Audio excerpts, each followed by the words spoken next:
हाँ, अब उसको बंद करो। उसको वो जो ढक्कन दिख रहा है ना, उसको बंद करो। ढक्कन बंद करो आरना।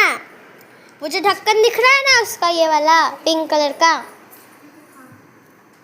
आरना, ढक्कन बंद करो ना, गैस पे ही रहने दो। आरना,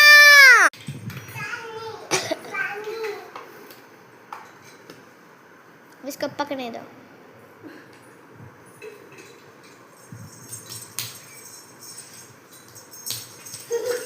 पहले गैस बंद करो।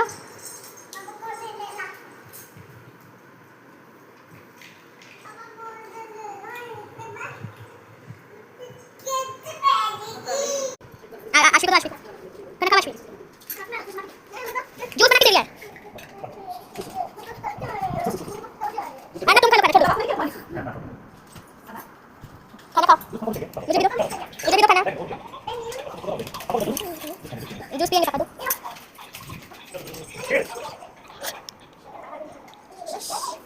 हो गया ना, बहुत यम्मी था। अभी अंकल को तो खाने के लिए। अंकल को अंकल जूस आ गया गाइस। जूस अंकल को जूस भी दो। आना अंकल को जूस दो। अब आंटी को दो।